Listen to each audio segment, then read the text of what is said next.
Path. तो शुरुआत में आपके विचार, आपके शिष्टाचार, आपके माँ बाप के प्रति देख करके, आपके गुरुजनों के प्रति देख करके आपके विषय में भविष्य के लिए भविष्यवाणी की जा सकती है कि आप समाज के प्रति किस तरह के नागरिक बनेंगे, किस तरह के व्यक्ति बनेंगे।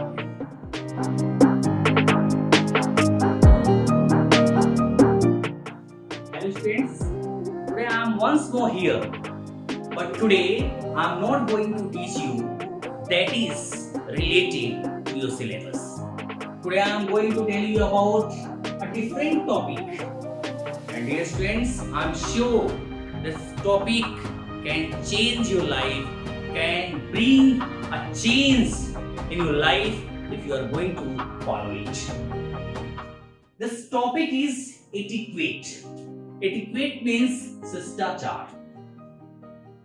मैं आपको बता दूं कि शिष्टाचार क्या होता है। What is etiquette? Dear students, often we feel that etiquette is such a thing that happens only because of the pressure.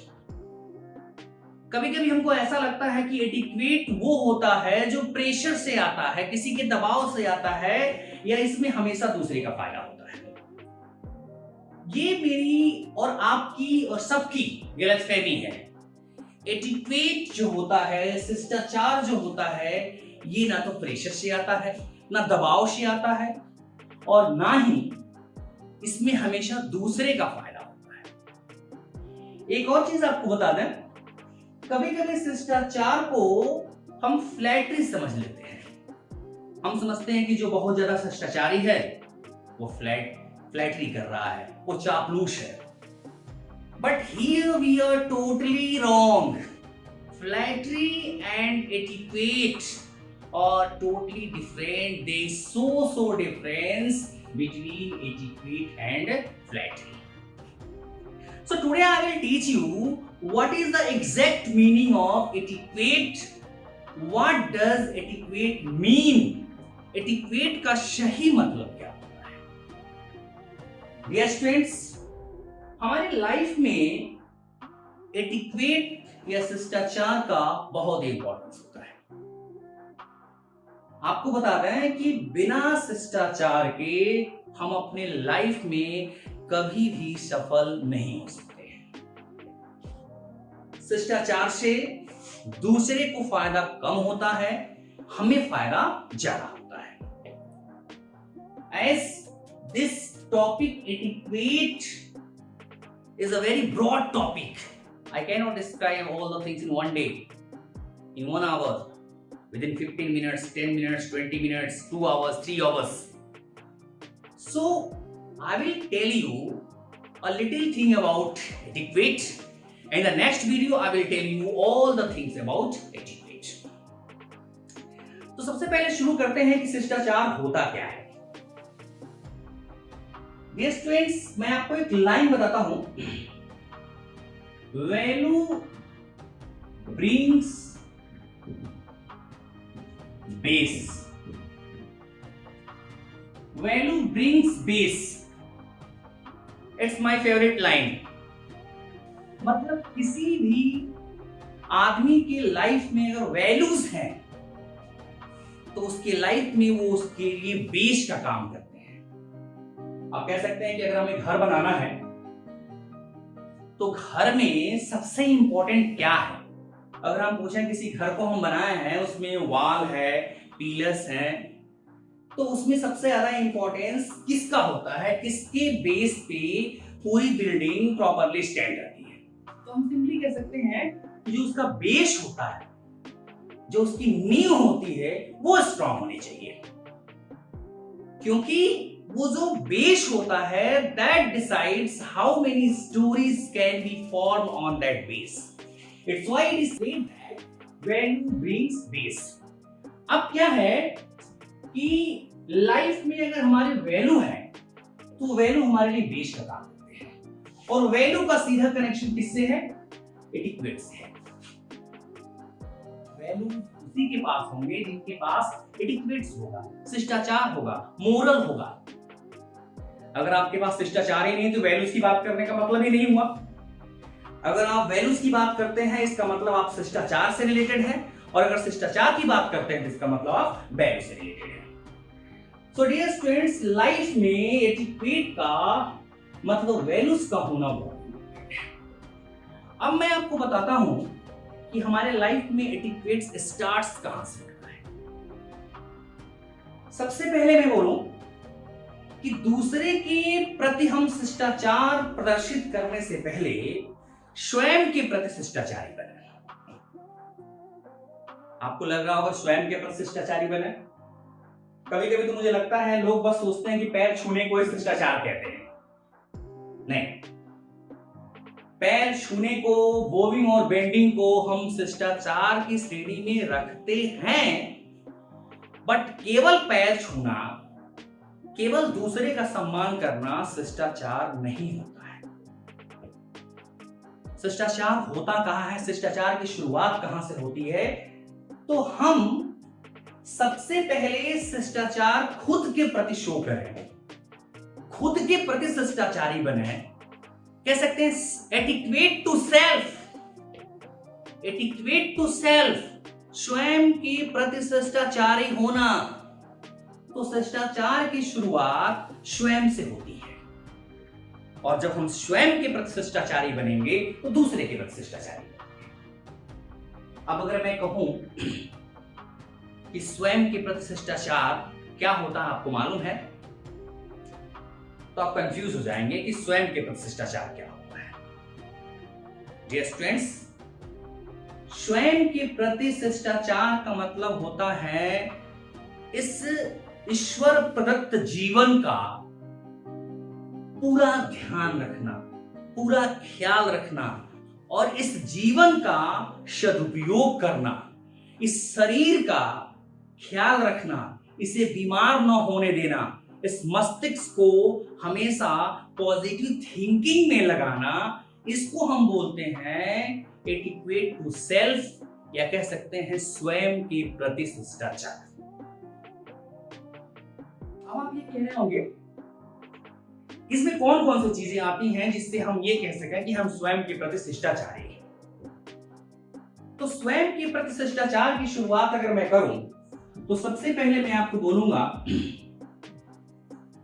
Early to bed,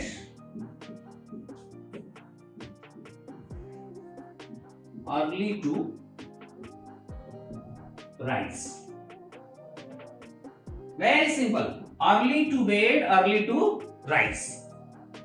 स्वयं के प्रति शिष्टाचार की जो शुरुआत होती है, हम अपने प्रति शिष्टाचारी हैं, हम सेल्फ डिसिप्लिन्ड हैं, स्वयं में अनुशासित हैं, हमारी वैल्यूज की शुरुआत हमसे होती है। इसका पहला सबसे बर्निंग एग्जाम्पल, सबसे बेहतर एग्जाम्पल, सबसे ज्वलंत एग्जाम्पल है early to bed, early to rise. आपने देखा होगा कुछ स्टूडेंट्स हमेशा ये शिकायत करते रहते हैं कि मैं 8 घंटे पढ़ता हूं सर, और वो 4 घंटे पढ़ता है, हमसे ज्यादा नंबर पाता है। सर 2 घंटा लर्न किए हैं, 1 क्वेश्चन याद हुआ है। और कभी कभी तो हमको ये एहसास भी होता है कि सर हमको पूरा लर्न हो गया है, लेकिन 1 घंटे बाद मालूम चलता है कि वो लर्न नहीं हुआ है, मुझे लग रहा था। ये जो लगने की बात होती है ये बड़ी डिफरेंट होती है। मुझे लगा, आप सोचेंगे ऐसा क्यों होता है, तो इसका कनेक्शन होता है early to bed, early to rise से। अब ये early to bed, early to जो राइज है, ये एटिक्वेट टू सेल्फ का पहला पॉइंट होता है। अब मैं आपको सबसे पहले अर्ली टू राइज के विषय में बताता हूं। Dear students, being a student, we should wake up in ब्रह्म मुहूर्त। तो ब्रह्म मुहूर्त में जो जागने की प्रक्रिया होती है उसको बोलते हैं अर्ली टू राइज। अब अर्ली टू राइज का मतलब क्या है? हम कंपेयर करना शुरू करते हैं एक दूसरे से कि सर हमारे पूरे मोहल्ले के लोग क्या बोलते हैं 8 बजे जगते हैं और हम 7 बजे जगते हैं, तो हो तो गया अर्ली टू राइज। तो भैया ऐसे अर्ली टू राइज नहीं होता है। अर्ली टू राइज का एक सिस्टम है कि हमें ब्रह्म मुहूर्त में जगना होगा। अब ये ब्रह्म मुहूर्त क्या होता है, लेट मी डिफाइन। ब्रह्म मुहूर्त जो होता है ये मॉर्निंग का टाइम होता है। इसे मॉर्निंग नहीं कह सकते, आप कह सकते हैं डॉन, DAWN। इसका अपोजिट होता है डस्क। डॉन मीन्स कह सकते हैं भोर। ब्रह्म मुहूर्त का जो ड्यूरेशन होता है, what is the duration of ब्रह्म मुहूर्त, ये क्वेश्चन एक हमारे सामने है। तो मैं आपको बता दूं कि सनराइज से 1 घंटा 36 मिनट पहले ब्रह्म मुहूर्त स्टार्ट होता है। Once more, before 1 hour and 36 minutes of sunrise, ब्रह्म मुहूर्त स्टार्ट्स। अब मैं ये टाइम आपको बता दूं कि 4:15 पे, 4:28 पे, 4:20 पे या 4 बजे, जनरली टाइम में बता दूं तो गड़बड़ हो जाएगा, क्योंकि सनराइज का टाइम तो अलग अलग होता है। कभी सनराइज 6 o'clock पे होता है, कभी सनराइज 5:50 पे होता है, कभी सनराइज क्या होता है 7:30 पे होता है। ऐसे भी कई जगह हैं जहां पे होता है। तो अलग अलग जगहों के लिए ब्रह्म मुहूर्त की परिभाषा अलग अलग होती है, क्योंकि आप अच्छी तरह जानते हैं कि जो डे और नाइट होता है वो अर्थ के मूव करने के अकॉर्डिंग एज होता है। तो इसके अकॉर्डिंग एज अगर डे और नाइट होता है तो इसका मतलब डे और नाइट के अकॉर्डिंग एज ब्रह्म मुहूर्त का भी डिसीजन होता है। अब ब्रह्म मुहूर्त में हमें जगना चाहिए, ऐसा क्यों? डियर स्टूडेंट्स, ब्रह्म मुहूर्त को हम बोलते हैं नो ट्रैफिक जोन। इसको बोलते हैं नो ट्रैफिक जोन। अब ब्रह्म मुहूर्त का मैंने टाइमिंग बता दिया कि भाई before 1 hour and 36 minutes of sunrising ब्रह्म मुहूर्त स्टार्ट्स। अब अगर सिंपली आप कहना चाहें तो कह सकते हैं कि हमको 4 बजे जग जाना चाहिए, 4 से ज्यादा नहीं होना चाहिए। अब इस मुहूर्त में अगर हम जगते हैं तो हमें माना जाएगा कि हम अर्ली टू राइज वाले हैं। और अगर आप अर्ली टू राइज वाले हैं तो 100% आप बेहतर गेनिंग वाले हैं। आपको इस चीज की शिकायत नहीं करनी पड़ेगी कि मैं 4 घंटे पढ़ता हूं, मुझे 4 क्वेश्चन भी तैयार नहीं होता। You can never complain like that I study 4 hours and I learn only 2 questions if you are going to get up in Brahma Muhurt, or you can say if you are going to get up according as Brahma Muhurt। अगर ब्रह्म मुहूर्त में आप जगते हैं तो इस चीज की शिकायत नहीं आएगी। इसको नो ट्रैफिक जोन बोलते हैं। अभी आप लोगों में से कुछ लोगों को लग रहा है नो ट्रैफिक जोन क्या होता है। अब क्या है, रात भर हम सोते हैं, अर्ली इन द मॉर्निंग कह सकते हैं ब्रह्म मुहूर्त, या कह सकते हैं डॉन में हम जगते हैं। इस टाइम में उस समय हमारे बॉडी की सारी एनर्जी बॉडी की सारी एनर्जी हमारे अंदर गैदर्ड होती है। और आपको बता दें, इस ह्यूमन बॉडी को चलाने के लिए जितनी ऑक्सीजन की जरूरत होती है उसमें से 1/3 ऑक्सीजन केवल हमारे ब्रेन को चलाने के लिए रिक्वायर्ड होती है। और अगर ऑक्सीजन की बात करें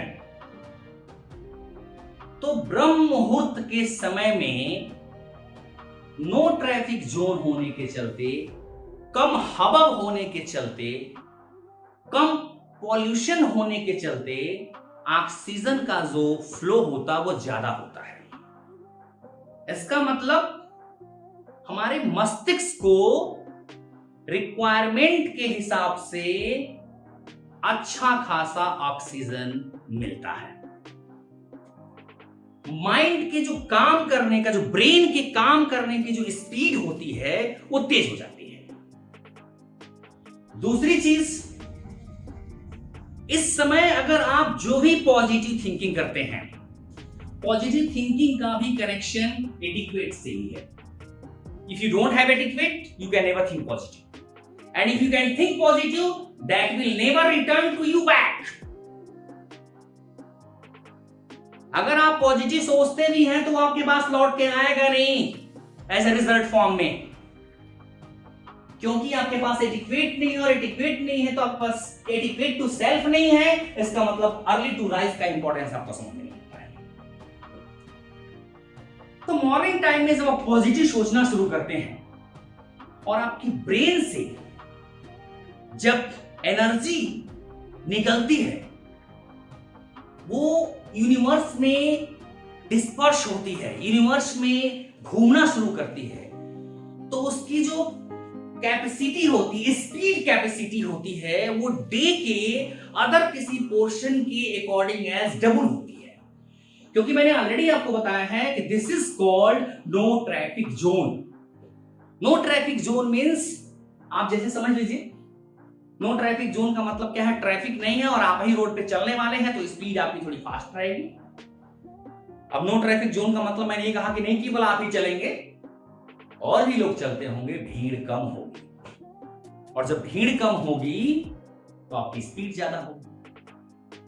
सो ब्रह्म मुहूर्त में जब हम पॉजिटिव एनर्जी को अपने माइंड से यूनिवर्स में भेजते हैं तो उसकी स्पीड तेज होती है। वो एक पॉजिटिव रिजल्ट के रूप में हमारे पास जल्दी लौट के आता है और उसका रिस्पॉन्स हमको जल्दी मिलता है। दिन के 12 बजे हम ये बैठ के सोचें कि मैं कुछ ऐसा करूं कि मेरा मार्क्स 95% हो जाए।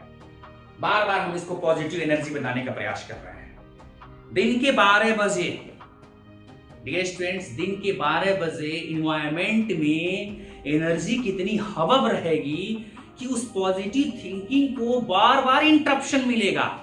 आप जैसे ही सोचना शुरू करेंगे कहीं कहीं से आप इंटरप्ट हो जाएंगे, जैसे ही सोचना शुरू करेंगे कहीं कहीं से इंटरप्ट हो जाएंगे, और जब इंटरप्शन आपको बार बार मिलेगा तो एनर्जी प्रॉपर फॉर्म में आपके यूनिवर्स में फ्लो नहीं कर पाएगी।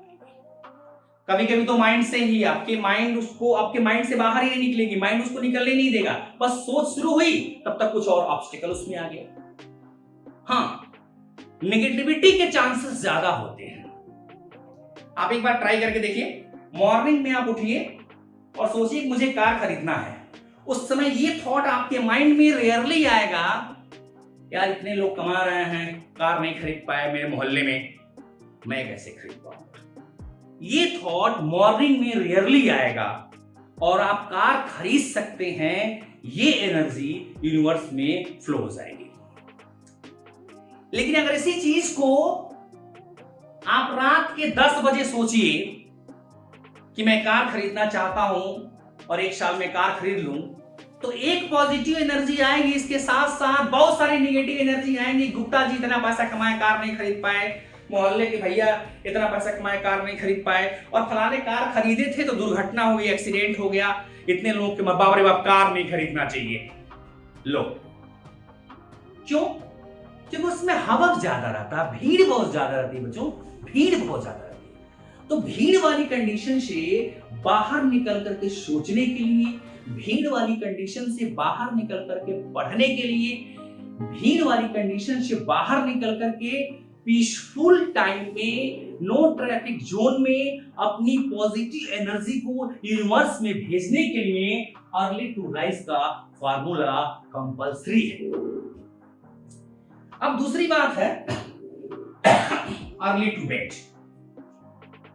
यस स्टूडेंट्स, जितना इंपॉर्टेंस अर्ली टू राइज का होता है उतना ही ज्यादा इंपॉर्टेंस अर्ली टू बेड का होता है। आप पूछेंगे कैसे? अरे भाई सिंपल सी बात है, जब अर्ली टू बेड नहीं जाएंगे आप तो अर्ली टू राइज का प्रश्न ही नहीं उठता है।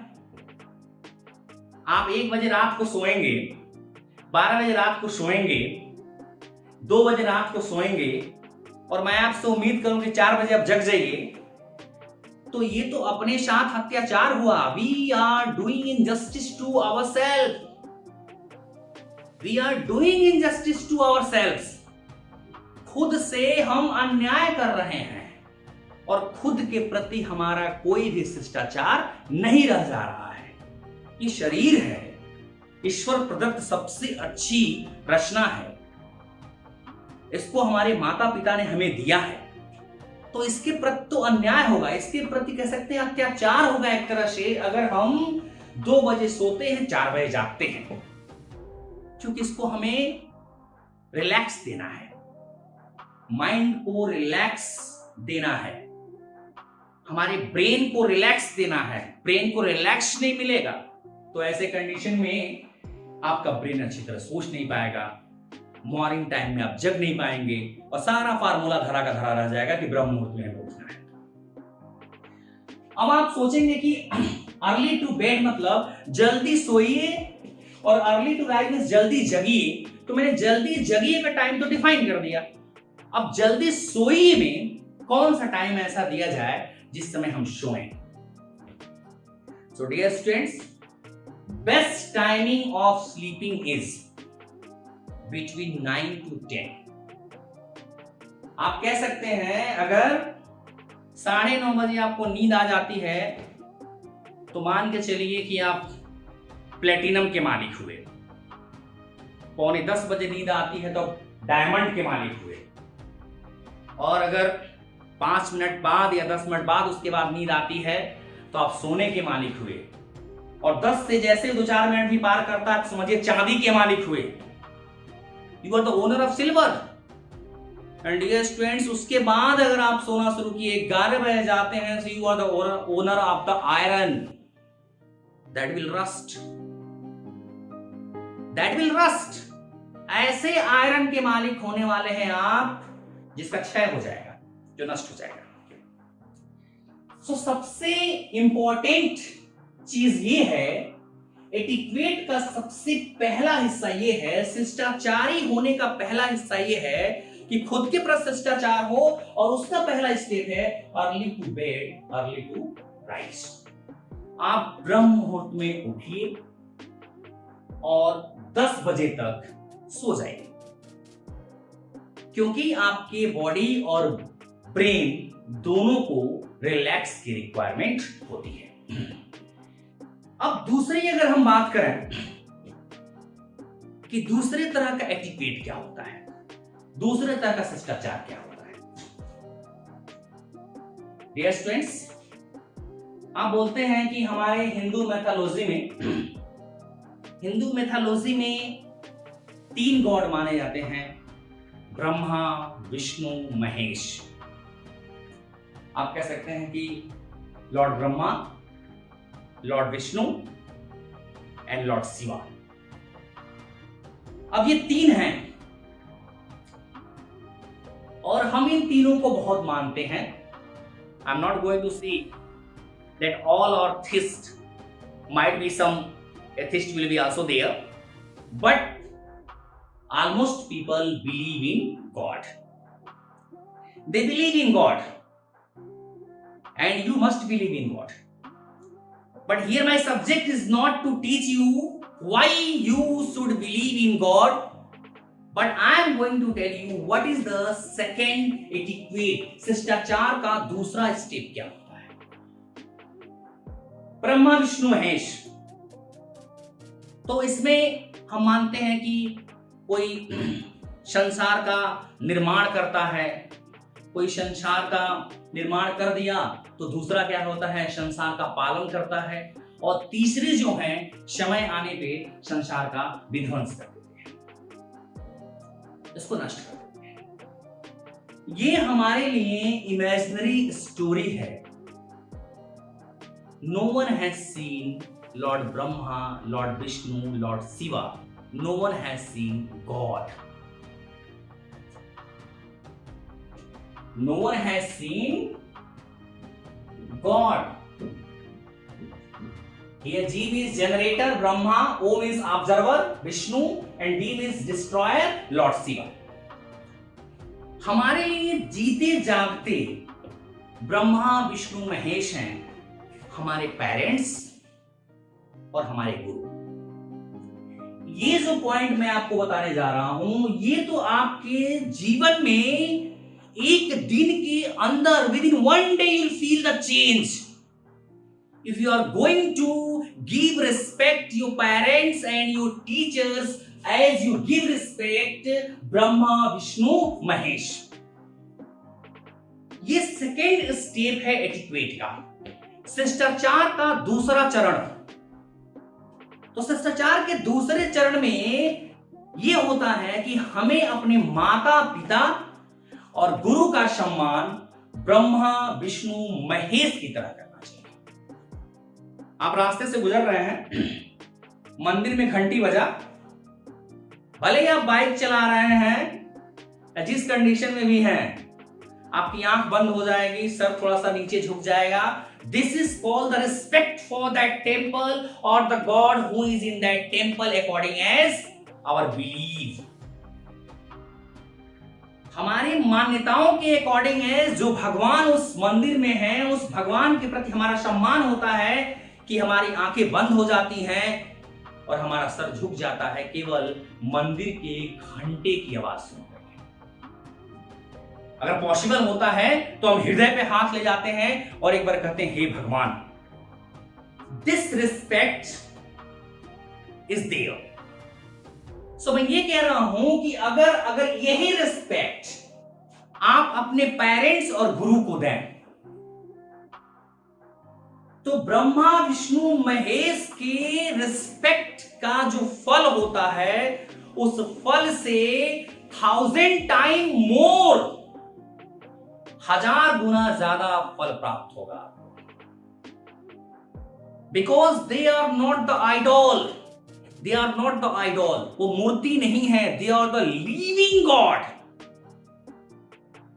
They are the living god. वे जीवित भगवान हैं। आप कहेंगे जीवित भगवान क्या होते हैं? मतलब हमारे माता पिता और हमारे गुरु हमारे जीवित भगवान हैं। अब शुरुआत होती है कि अगर early to bed early to rise के बाद अगला स्टेप क्या होता है, तो हम घर में हैं, बड़ा ऑड लगेगा आपको सुनने में। सबसे पहले हमें जाना चाहिए और हमें अपने माता पिता का पैर स्पर्श करना चाहिए। पैर, अब पैर स्पर्श का मतलब, पांव स्पर्श से मतलब होता है, कुछ लोगों को मैंने देखा है कि घुटने पे ही, कुछ लोग तो घुटने के ऊपर ही पैर छू लेते हैं। आपको पैर स्पर्श मतलब पंजे पर आपके उंगलियों का स्पर्श होना चाहिए। जस्ट बो yourself, at least 90-degree angle should be there when you touch the feet of your parents. 90 अंश का कोण कम से कम तो बनना ही चाहिए आपके फिजिकल स्ट्रक्चर से, अगर अपने पेरेंट्स का आप पैर छूते हैं तो। ये मैं पहले पेरेंट्स के विषय में बता रहा हूं, अभी मैं टीचर पे नहीं गया हूं। और ये कब?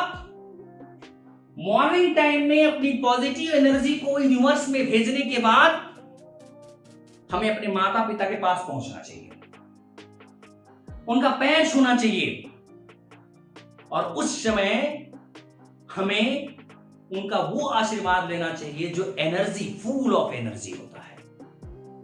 आप बोलेंगे आशीर्वाद लेने से क्या होता है? स्टूडेंट सोच रहे होंगे आशीर्वाद लेने से क्या होता है। आप करके देखो, you feel the change, you will feel the change. देखो बेटा, ये जो यूनिवर्स है ना, वो कुछ नहीं है, that is only the belief system. ये सब विश्वास का है, ये संसार विश्वास का है। आप मंदिर में जाते हो और 1 किलो लड्डू चढ़ा के चले आते हो, इसलिए कि तुम आज जो काम करने जा रहे हो उसमें तुमको सफलता मिले। I am sure on that day you feel more confident, you feel more confident, क्योंकि आपको लगता है कि 1 किलो लड्डू हनुमान जी को चढ़ाया है, मंदिर में चढ़ाया है, सपोर्ट तो है मेरे पास। दिस इज बिलीफ, इसको बोलते हैं विश्वास। तो विश्वास पे दुनिया टिकी हुई है। और जब पेरेंट्स का आप पैर छूते हैं, क्योंकि उन्होंने आपको जन्म दिया है, your mother is not less than Brahma for you and your father is not less than Lord Vishnu for you. क्योंकि मां ने हमें शरीर दिया, जन्म दिया, और पिता हमारे पालनहार। हमारे लिए क्या रिक्वायरमेंट है, हमें कैसे पढ़ाई करनी है, कितनी रिक्वायरमेंट पढ़ाई के लिए है, कैसे कपड़े चाहिए, क्या चाहिए, सारी व्यवस्थाएं हमारे फादर हमारे लिए मैनेज करते हैं।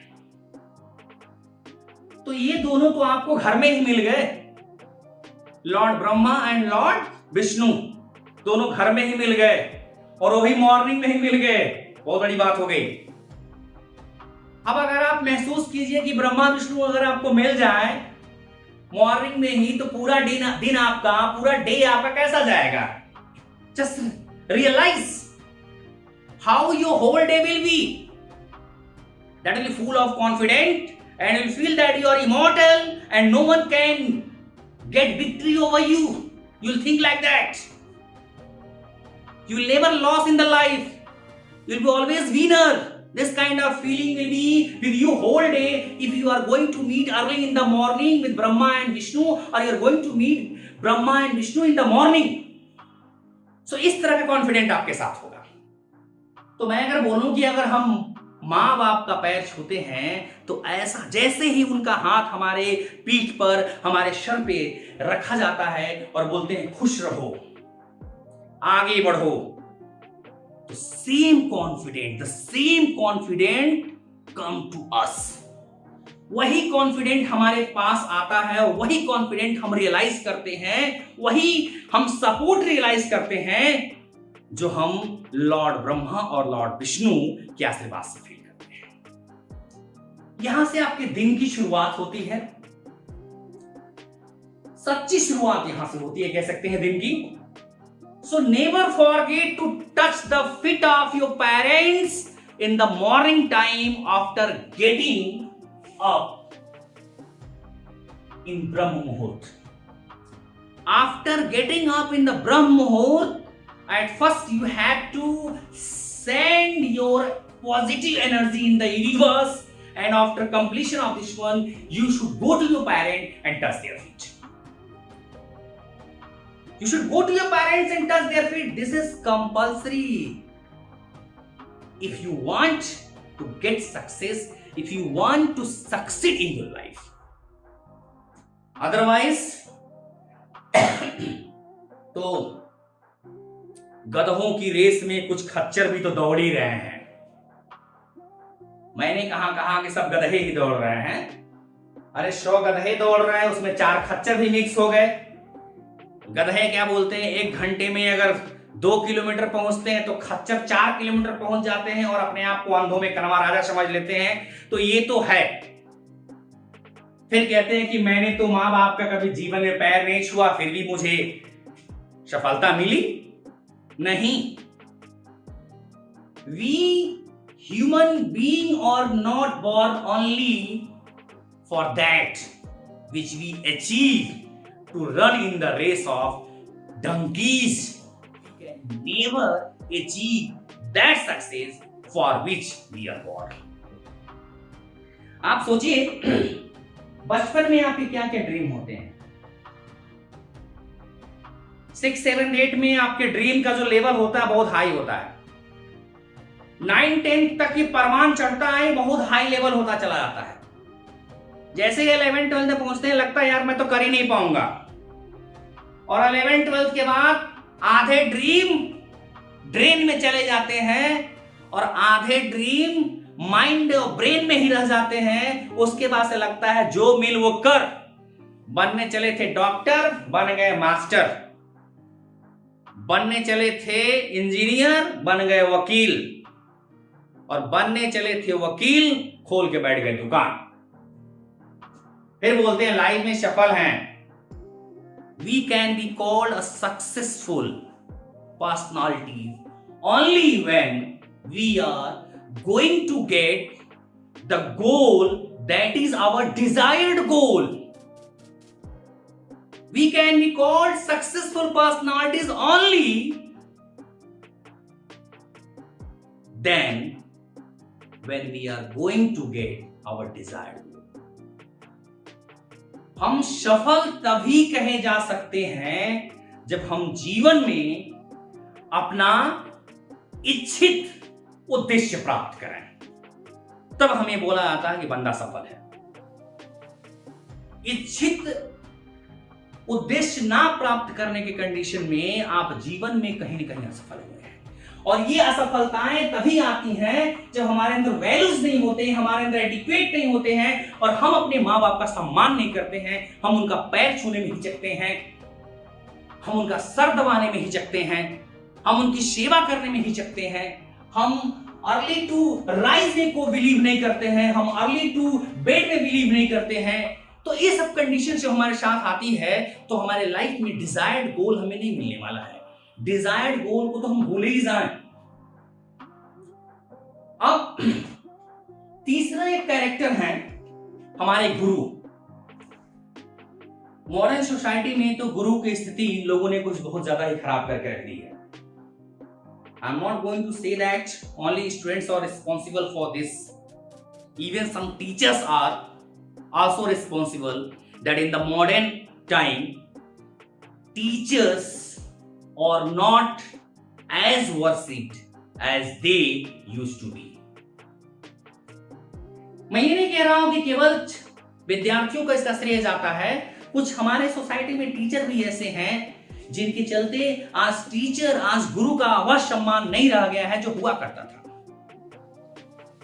बट मैं ये कहता हूं कि आप बुराई खोजने चलेंगे तो किस इंसान में बुराई आपको नहीं मिलेगी।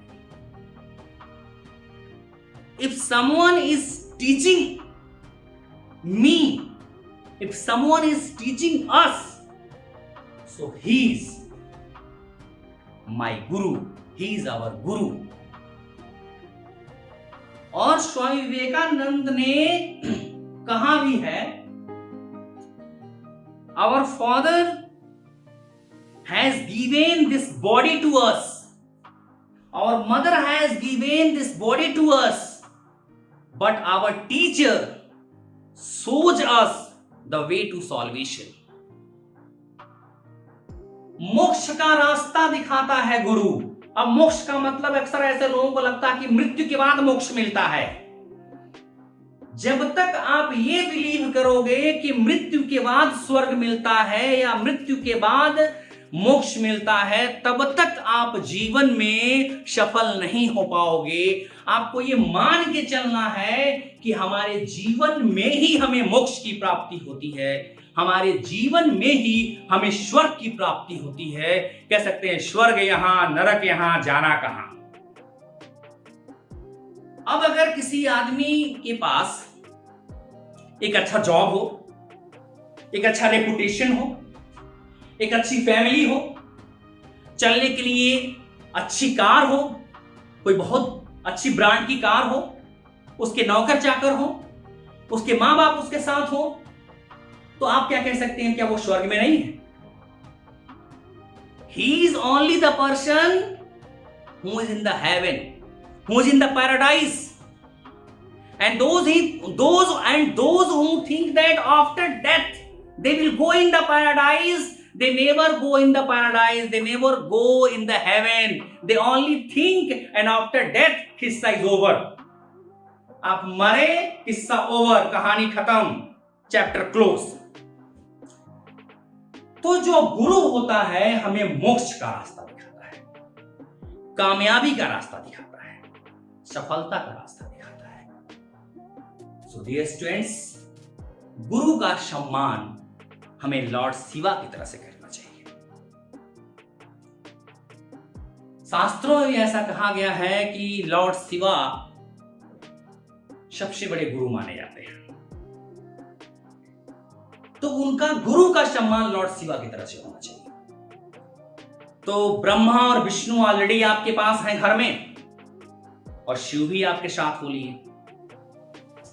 और जब शिव आपके साथ हो लिए तो मैंने कहा आपके साथ गॉड हो लिए, क्योंकि गॉड का मतलब मैंने बताया GOD, G means generator, Brahma, O means observer, means Vishnu, and D means destroyer, और कह सकते हैं कि ऐसा पर्सन जो हमें डेवलपमेंट की ओर लेके जाए, मतलब शिव।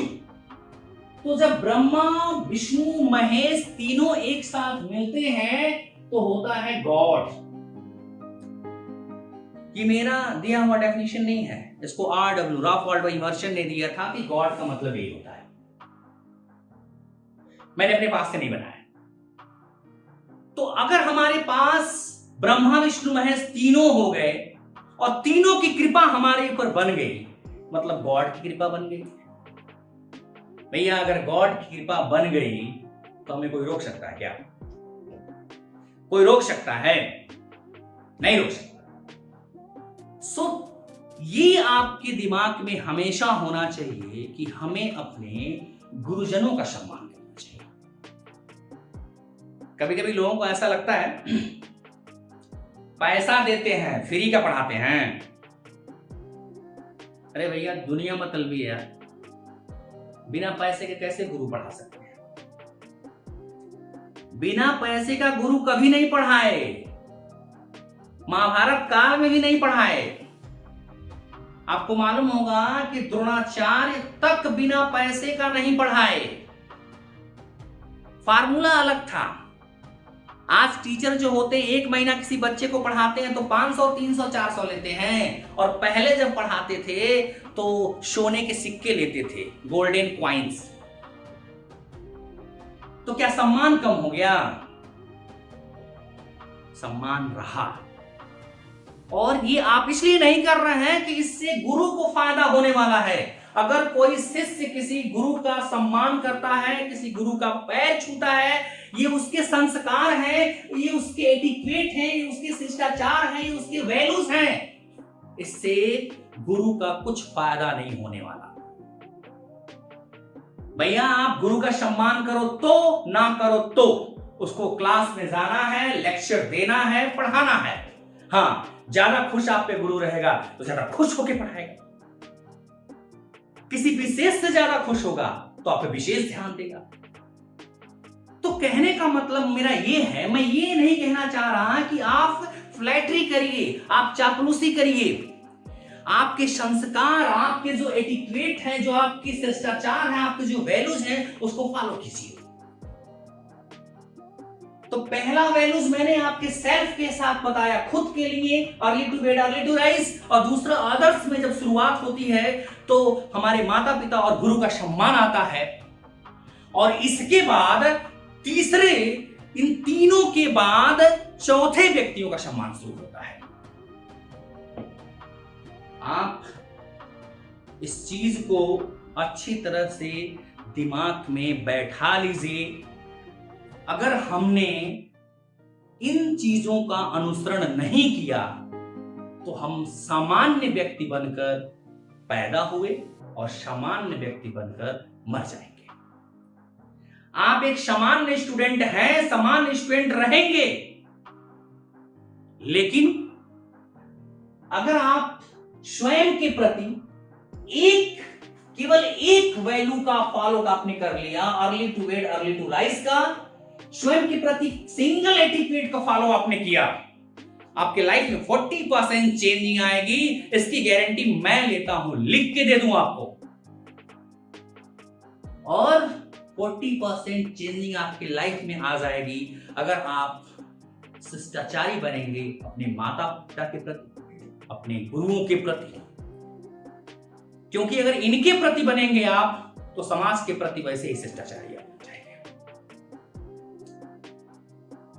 ऐसा कहा जाता है कि जो व्यक्ति अपने मां को अत्यधिक प्रेम करता है, जो व्यक्ति अपने मां का अत्यधिक सम्मान करता है, वो अपने पत्नी का भी सम्मान करेगा। और ऐसा हम कह सकते हैं कि देख के बता देते हैं कि ये व्यक्ति आगे चलकर जिससे भी शादी करेगा उस औरत का, उस स्त्री का, उस अपनी पत्नी का बहुत ही सम्मान करेगा, क्योंकि ये अपनी मां का सम्मान बहुत ज्यादा करता है। तो मैं ये कहना चाहता हूं कि मां बाप और गुरु के प्रति आप शिष्टाचारी बनते हैं तो आप पूरे समाज के प्रति शिष्टाचारी हो जाएंगे। Morning shows the day. Morning so the day means होनहार बीरवान के होत है चिकने पाथ। तो शुरुआत में आपके विचार, आपके शिष्टाचार, आपके माँ बाप के प्रति देख करके, आपके गुरुजनों के प्रति देख करके आपके विषय में भविष्य के लिए भविष्यवाणी की जा सकती है कि आप समाज के प्रति किस तरह के नागरिक बनेंगे, किस तरह के व्यक्ति बनेंगे। Dear students, today only 2 points about etiquette. I have already told you that etiquette एक ऐसा टॉपिक है जिसपे मैं महीनों बोलूं तो बोलता रह जाऊंगा and the topic is not going to be over.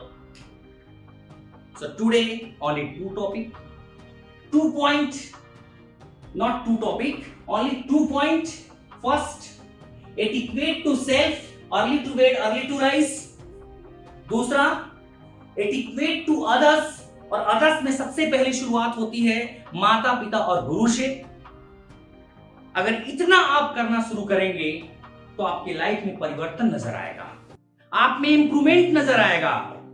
आप इन 2 चीजों का अनुसरण कीजिए, तब तक अपने लाइफ को परिवर्तित कीजिए, परिवर्तन की दिशा में चलिए, और तब तक मैं फिर से नेक्स्ट वीडियो में आपको फिर मिलता हूं।